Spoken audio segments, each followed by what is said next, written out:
This is my ancestral home. We came to a beautiful little farm. From photos I'd seen, I knew this was the place.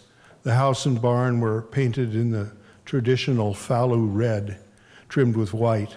It was nearly midsummer, the trees and grass lush green. When we arrived, the family was gathered at a table on the lawn for coffee and fresh strawberries.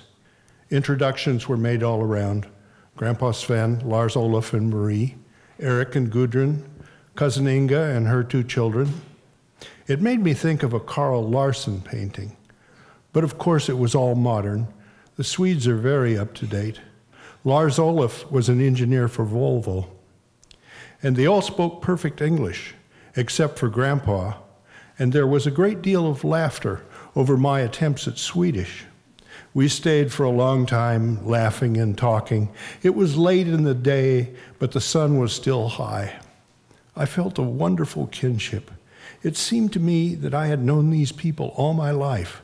They even looked like family back in the States. But as it turned out, we had come to the wrong farm. Lars Olaf said, "I think I know your people. They live about 3 miles from here. If you like, I could give them a call." I said that no, it wasn't necessary. This was close enough.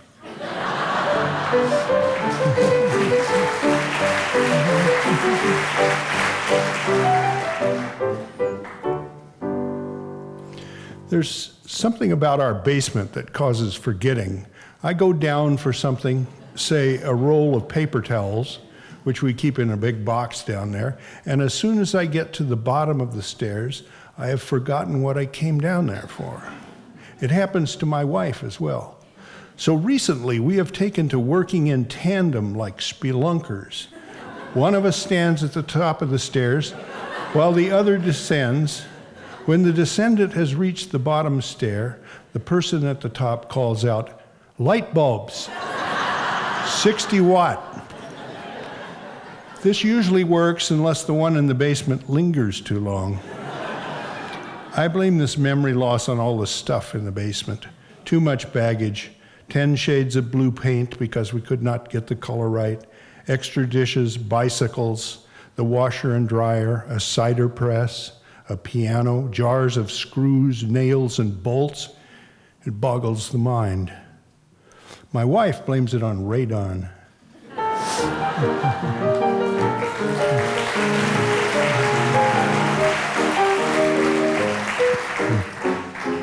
This is another poem focusing on the basement. This is Suitcase. I keep my clothes in a suitcase at the foot of the bed. I haven't been anywhere, and I have no plans to go anywhere, but these days, you never know. And besides, it gives me a focus for my anxiety and for my occasional moments of unfounded excitement and anticipation.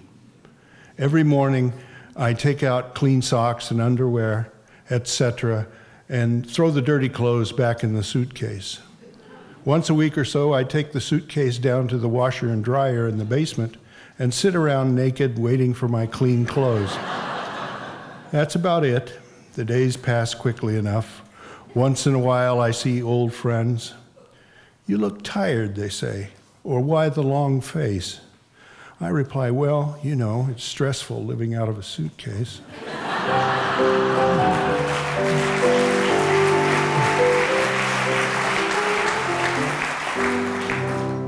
I'll end with this one. It's called The Afterlife. Older people are exiting this life as if it were a movie. "I didn't get it," they are saying. He says it didn't seem to have any plot. No, she says, it seemed like things just kept coming at me. Most of the time, I was confused, and there was way too much sex and violence. Violence anyway, he says. Was not much for character development either. Most of the time, people were either shouting or mumbling. Then just when someone started to make sense, and I got interested, they died. Then a whole lot of new characters came along, and I couldn't tell who was who. The whole thing lacked subtlety. Some of the scenery was nice. Yes.